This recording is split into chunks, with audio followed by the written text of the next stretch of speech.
Assalamualaikum warahmatullahi wabarakatuh. Alhamdulillahi rabbil alamin wal 'aqibatu lil muttaqin wala udwana illa 'alal zalimin. Wassalatu wassalamu ala asyrafil anbiya'i wal mursalin wa ala alihi wa sahbihi ajma'in. Ibu bapak jamaah Masjid Babul Jannah yang dimuliakan Allah, mari kita awali kajian HPT atau Himpunan Putusan Tarbiyah Muhammadiyah malam ini dengan membaca ta'awuz, basmalah, syahadatain dan seterusnya. Mari kita mulai. A'udzu billahi minasy syaithanir rajim. Bismillahirrahmanirrahim. Asyhadu an la ilaha illallah wa asyhadu anna Muhammadar Rasulullah. Raditu billahi rabba wa bil islami dina wa bi Muhammadin nabiyyan wa rasulah. Rabbi zidni ilma warzuqni fahma. Amin. Bapak Ibu rahimahullah, pertama mari kita memanjatkan puji dan syukur kehadiran Allah Subhanahu wa taala. Di awal malam ini kita sudah dapat menunaikan kewajiban kita sebagai seorang muslim, melaksanakan sholat maghrib berjamaah di Masjid Babul Jannah.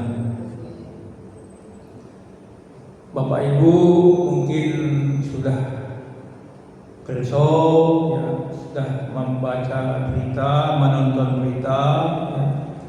Kita di sini sholat dalam keadaan nyaman, aman. Tapi hari Selasa yang lalu, kalau nggak hari Senin, di California di Amerika Serikat terjadi kebakaran yang dahsyat, sampai digambarkan seolah-olah kota California itu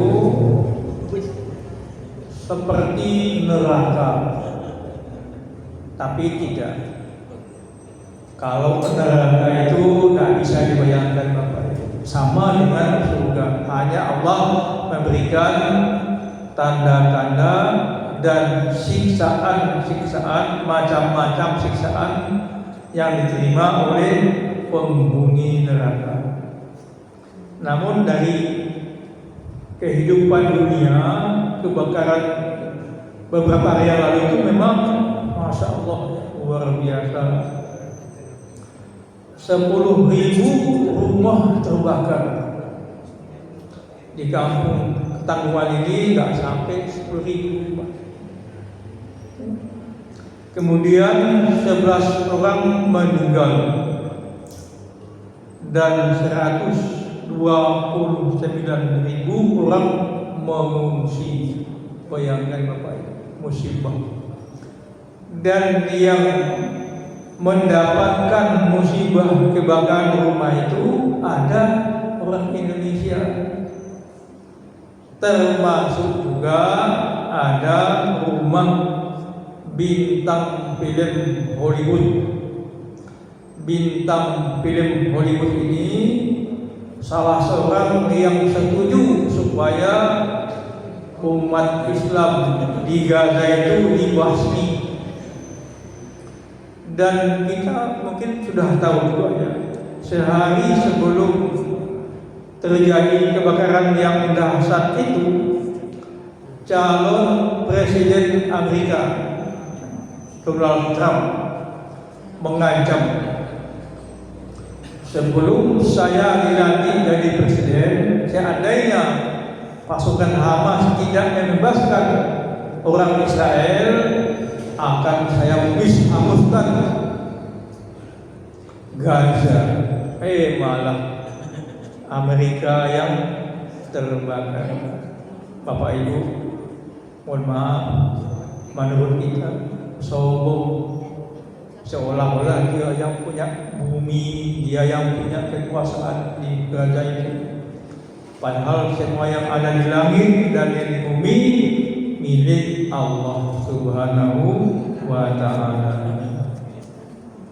Kemudian salawat dan salam tidak lupa kita sampaikan kepada Nabiullah Muhammad sallallahu alaihi wasallam. Kalau Bapak Ibu masih ingat, malam Ahad yang lalu Ustadz Yunianto menyampaikan satu-satunya Nabi dan Rasul yang bisa memberikan syafaat adalah Nabi Muhammad sallallahu alaihi wasallam. Yang lainnya berani takut, kenapa? Punya kesalahan. Kalau tidak dikatakan punya dosa. Nabi Adam. Jadi ceritanya Bapak Ibu, umat manusia itu berbondong-bondong merasakan kepanasan terik matahari. Kalau bisa segera dihisap. Maka umat manusia meminta pertolongan kepada nabi-nabi. Pertama Nabi Adam. Nabi Adam angkat tangan. Saya sudah makan buah kurdi. Takut saya, malu dengan Allah kalau minta syafaat atau pertolongan. Nabi Nuh juga, anak saya aja tak ikut saya, istri saya malah durhaka dengan saya.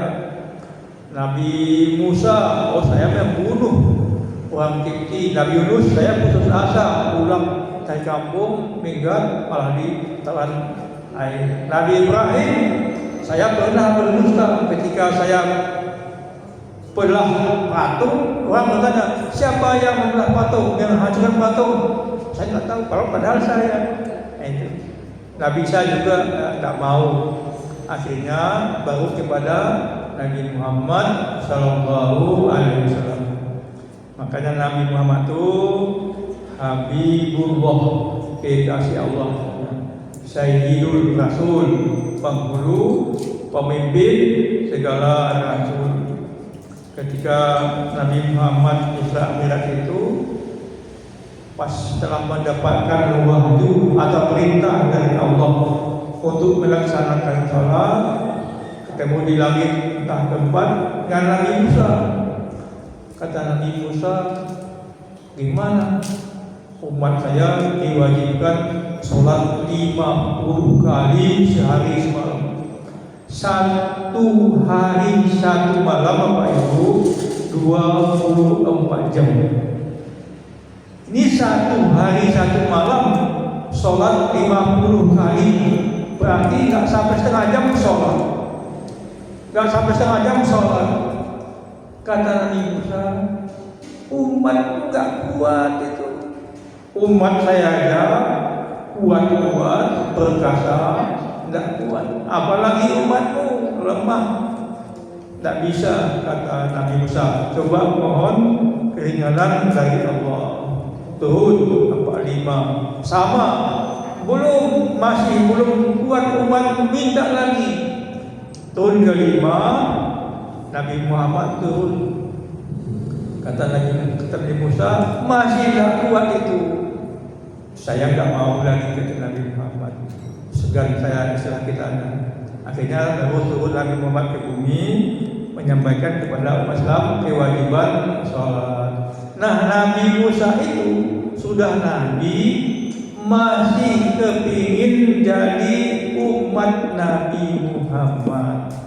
Bayangkan Bapak Ibu, saking mulianya kedudukan Nabi Muhammad Sallallahu Alaihi Wasallam. Bapak Ibu, ya, hari Selasa yang lalu saya sebetulnya ingin mengajak Bapak Ibu kita berdoa bersama-sama untuk menghadapi memasuki bulan Rajab, bulan Sya'ban dan bulan Ramadan. Tapi saya lupa.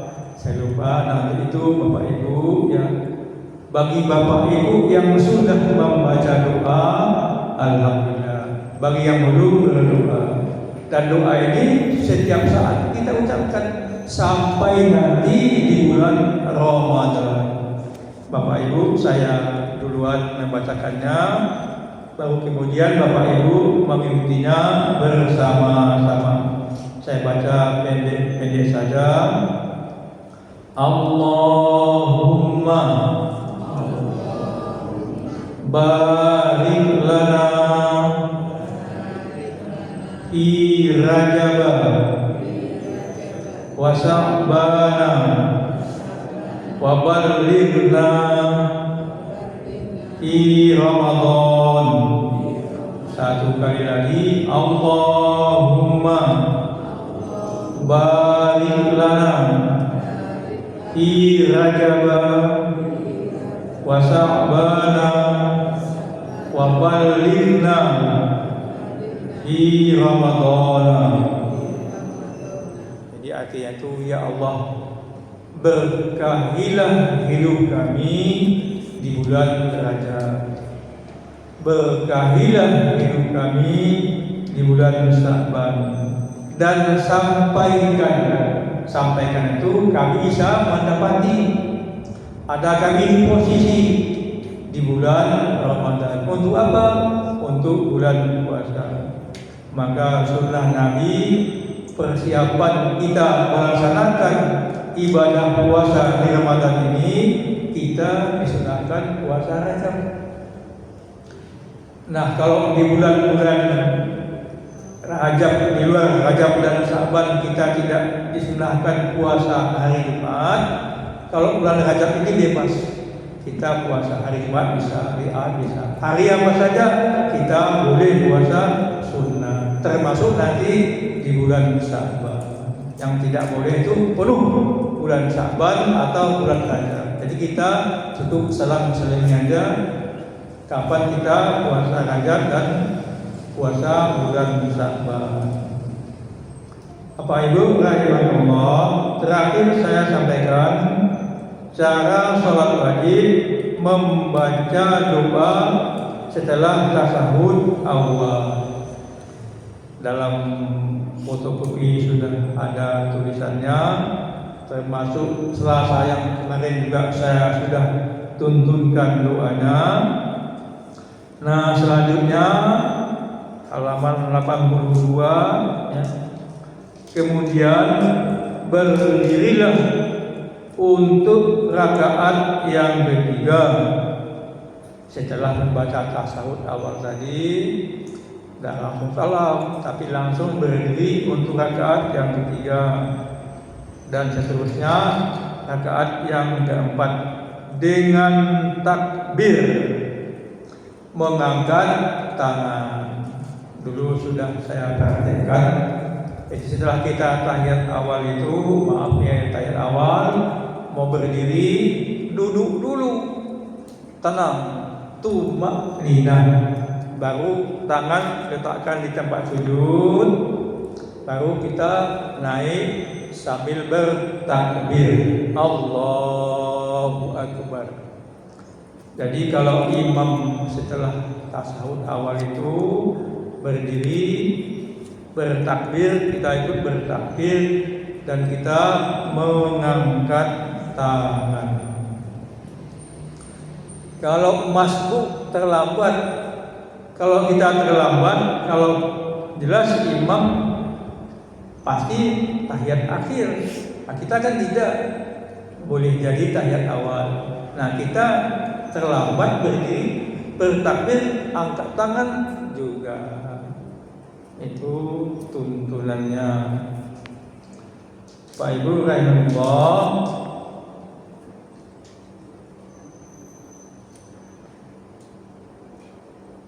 dan kerjakanlah dalam 2 rakaat yang akhir atau yang ketiga seperti dalam 2 rakaat yang pertama, dan hanya kamu cukup membaca Fatihah saja. Jadi rakaat kedua, ketiga tidak usah lagi membaca doa iftitah, langsung membaca Fatihah.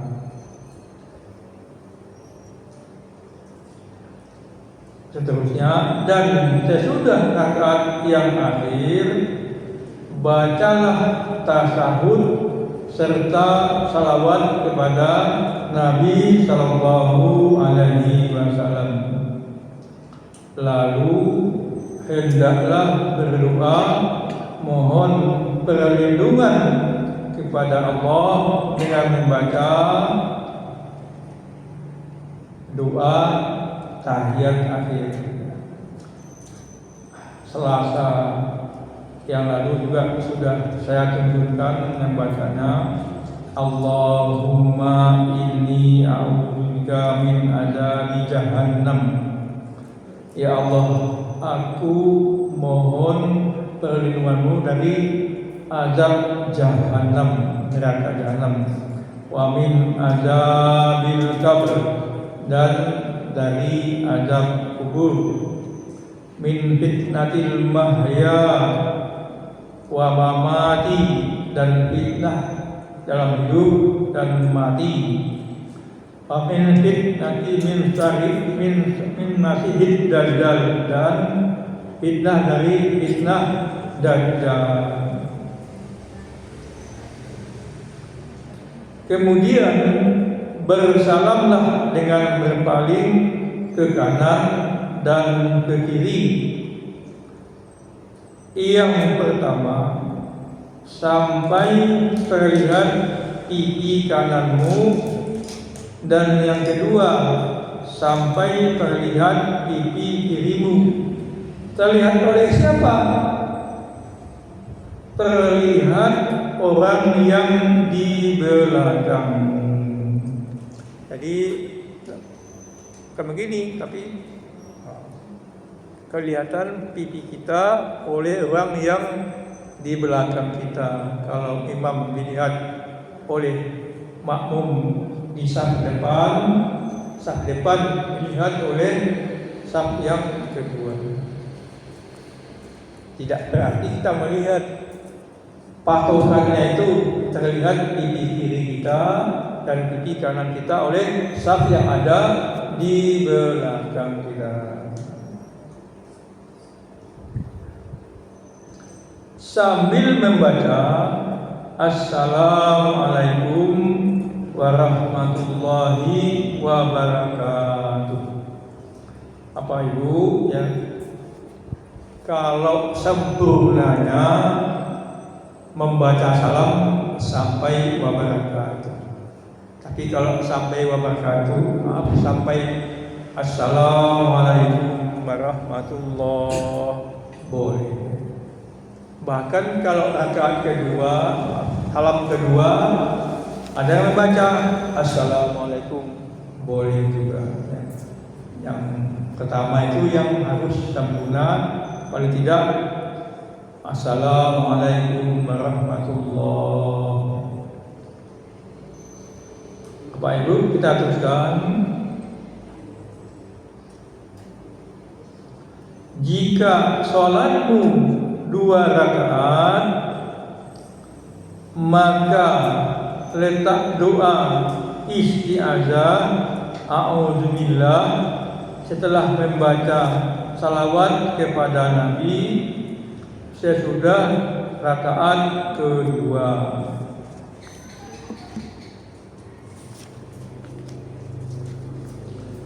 Bersalamlah sebagai yang tersebut. Perhatian, tidak ada perbedaan pria dan wanita dalam melakukan sholat sebagaimana tersebut di atas. Jadi dulu sudah saya sampaikan, kalau menurut paham Muhammadiyah dalam ibadah itu tidak ada bedanya laki-laki dan perempuan, sama saja. Contohnya apa? Ketika imam sholat jenazah, kalau biasanya ada yang membedakan Allahumma ighfir lahu untuk laki-laki, Allahumma ighfir laha untuk perempuan. Kalau Muhammadiyah tidak, sama saja, lahu, Allah kan Maha tahu. Jadi Allahumma ighfir lahu wa afihi wa'fu anhu dan seterusnya. Apa itu? Cara sholat wajib sudah tamat, saya bacakan. Baru nanti kita masuk ke sholat jamaah. Di sini langsung sekaligus ya, cara sholat jamaah dan sholat Jumat. Sebelum saya lanjutkan tentang cara sholat jamaah dan Jumat, mungkin ada yang Bapak Ibu ingin bertanya, saya persilahkan.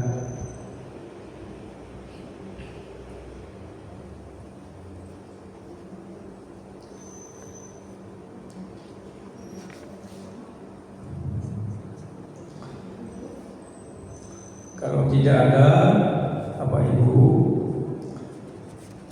sebelum saya melanjutkan membaca kitab sholat jamaah dan Jumat, sedikit saya sampaikan masalah sholat berjamaah. Sholat berjamaah di masjid itu ada dua pendapat. Yang pertama, hukumnya wajib. Dalilnya apa? Ummi Maktum, buta, gak melihat, minta keringanan kepada Nabi. Ya Rasulullah, berhubung saya kondisinya seperti ini, tidak bisa melihat, bolehkah saya sholat di rumah? Apa kata Nabi? Ummi Maktum, ketika azan dikumandangkan, apakah engkau mendengar suara azan? Dengar ya Rasulullah.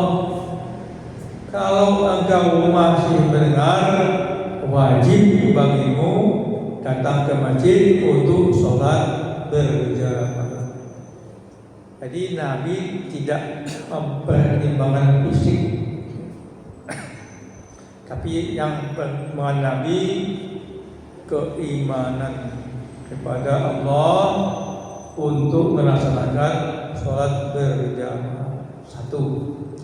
Dalil kedua, di zaman Rasulullah pernah bersabda, seandainya ada umat Islam yang tidak mau sholat berjamaah, akan saya bakar rumahnya. Tapi dalam sejarah Nabi Muhammad tidak pernah membakar rumah umat Islam. Artinya apa?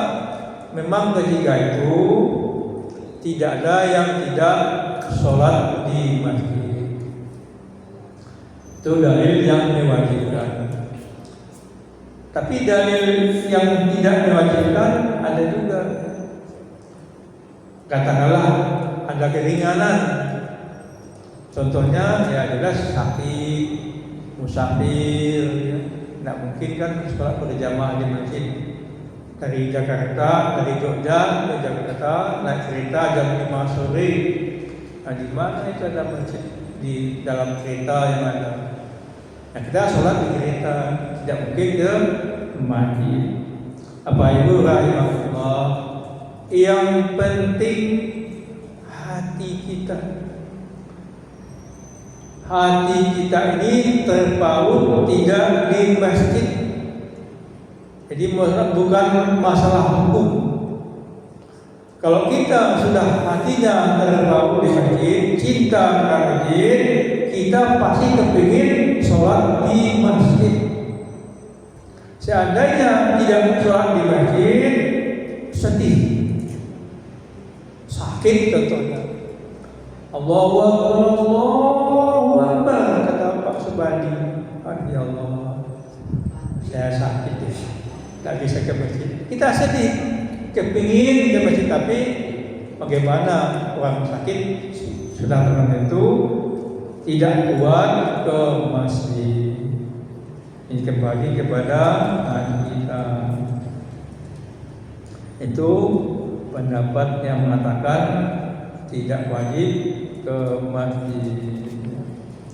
Apa ibu rahimahullah? Kemudian dari segi pahala, sholat di masjid berjamaah pahalanya 27 derajat. Sendirian di rumah atau di masjid sendirian satu. Bayangkan yang tinggi-tinggi, contohnya 27 miliar kita punya uang, bandingkan hanya 1 miliar, kan jauh baik. Tapi menurut ahli matematika, derajat itu bukan kali kelipatannya. Artinya apa? Tidak terhingga pahala sholat berjamaah di masjid. Namun kita kembali ke hati. Kita sholat itu wa ma umiru illa liya'budullaha mukhlishina lahu. Kamu tidak diperintahkan untuk beribadah kepada Allah illa kecuali mukhlisin, ikhlaskan karena Allah. Saya sholat, nanti saya dapat pahala 27, bukan begitu. Masalah pahala itu masalah Allah. Tapi kita perlu tahu nggak apa-apa. Jadi jangan sholat karena pahala, namanya dengan Allah ada hitung-hitungan. Apa ibu rahimahullah ya. Baik, saya mulai membacakan mukaddimahnya terlebih dahulu.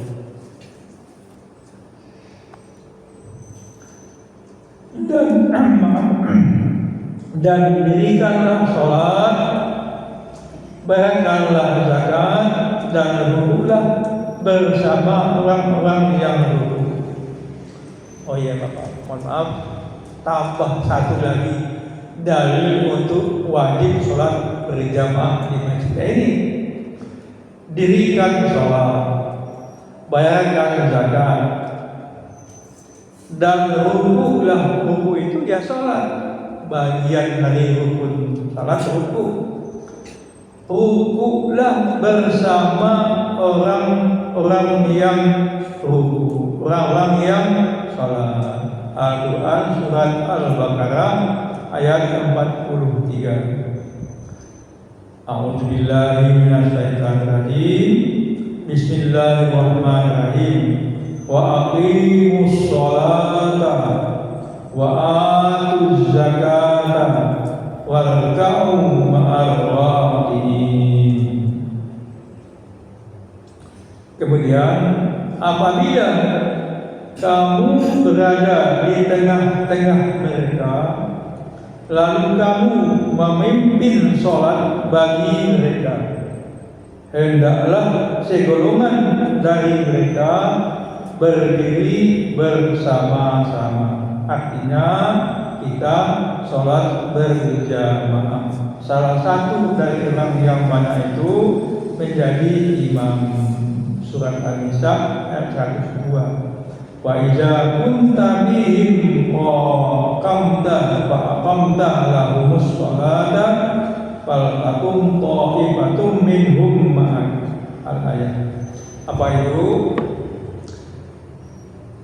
Yang namanya sholat jamaah itu lebih dari satu, termasuk berdua. Kita ini tidak boleh sendirian. Ya, kalau pergi misalnya harus ada teman. Apa manfaatnya? Untuk sholat berjamaah. Jadi kalau di rumah umpamanya Bapak Ibu nggak sempat ke masjid, usahakan di rumah Bapak berjamaah dengan istri atau anak, walaupun tidak di masjid. Yang penting usahakan sholat berjamaah, walaupun hanya berdua. Contohnya kita mahbub, saya lah contohnya. Saya ini kan, mohon maaf ya, punya penyakit sering buang air kecil, wudhunya lama, pipisnya lama. Kepingin sholat subuh berjamaah di masjid, tahu-tahu Mas Supri atau Mas Umar sampai saya di masjid, Assalamualaikum warahmatullahi, Assalamualaikum warahmatullahi. Ada yang terlambat, ada saya ikuti aja. Saya namanya sudah berjamaah juga kepada orang yang masbuk tadi, yang orang yang terlambat tadi. Nah, begitu datang ke masjid, nggak langsung posisi kita ikut orang yang terlambat, tidak, takbir dulu. Ya. Sholat kan diawali dengan takbir, diakhiri dengan salam. Ditakbir dulu, Allahu Akbar. Sudah saya sampaikan ya, hitungan satu rakaat itu terakhir rukuk tadi. Jadi begitu penting rukuk itu dalam sholat, sampai-sampai batas sholat rukuk. Kalau saya datang begitu imam rukuk, Allahu Akbar, terus saya rukuk, Allahu Akbar, satu rakaat. Tapi kalau imam sudah sami Allahu liman hamidah, ya habis sudah hitungan satu rakaat. Tapi kita takbir Allahu Akbar, lalu turun tangan-tangan, ikuti imam sampai nanti imam sujud. Bapak Ibu rahimahullah, terakhir ya, ada cerita Nabi Muhammad itu menjadi imam sholat. Tapi Nabi Muhammad ketika rukuk panjang sekali. Bapak Ibu, imam kalau panjang itu hati-hati. Hati-hatinya apa? Ujian iman. Jangan sempat kita mengeluh, payah itu. Kalau sudah mengeluh, nah ikhlas. Imam itu diikuti, apapun gerakan imam, baca imam, ya sudah, malu saja. Lama betul ini. Jangan. Nah, imamnya lama, ya baca terus bacaan. Walaupun ada yang namanya imam dibenci, ada. Pernah kan Nabi nggak ada di masjid, mungkin sakit, yang imam siapa? Sahabat. Tapi imamnya lama betul. Makmum protes kepada Nabi, ya Nabi, tadi imam sahabat ini lama sekali. Akhirnya Nabi menasihati ya sahabat tadi, kalau imam jangan lama-lama. Termasuk imam itu harus peka juga. Contohnya apa? Ada anak menangis, imam itu kan langsung aja rukuk. Kenapa? Kasihan jamaah yang terganggu oleh suara tangis. Kembali kepada Nabi Muhammad tadi. Setelah selesai sholat, Sahabat kata itu bertanya, ya Rasulullah, kenapa tadi engkau bukunya lama sekali? Kata Rasulullah, di jalan ada Ali bin Abi Thalib.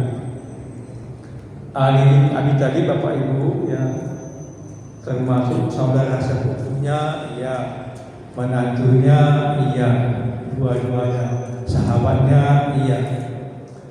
Ali ini mau ke masjid, namun di depan ada orang tua. Orang tua kepayahan, ngos-ngosan mau ke masjid juga. Ali tidak sampai hati mendahului orang tua tadi. Ali pelan-pelan jalannya, tetap posisinya di belakang orang tua. Nah, Nabi Muhammad tahu, Bapak Ibu, makanya Nabi Muhammad lama rukunya dengan harapan nanti orang tua tadi dengan Ali sampai di masjid masih mendapatkan ruku. Itu namanya akhlak, adab, ya, adab kepada orang tua, menghormati orang tua. Salah satu kelebihan Islam itu orang banyak tertarik masuk Islam karena adab itu. Nah, adab ini yang sekarang sudah mulai luntur. Salah satu contohnya Bapak Ibu, dulu murid-murid itu dengan guru takut sekali. Sekarang tidak, murid berani dengan guru. Yang parah lagi apa? Ada guru yang ikhlas, murid salah, dinasihati, dipukul. Tentu pukulannya mendidik, bukan menganiaya. Lapor polisi, kena masuk penjara. Itulah modelnya sekarang pendidikan kita. Alhamdulillahi indalik. Terakhir sekali, ya, mudah-mudahan kita berdoa berharap Kementerian Pendidikan Dasar dan Menengah ini merubah semua model-model pendidikan Menteri Pendidikan sebelumnya. Menteri Pendidikan sebelumnya itu Bapak Ibu, ya, kondom itu boleh di sekolah, di kampus. Alhamdulillahi. Terima kasih Bapak Ibu. Lebih dan kurang saya mohon maaf. Nasrul minallahi wa fathun qarib. Assalamualaikum warahmatullahi wabarakatuh.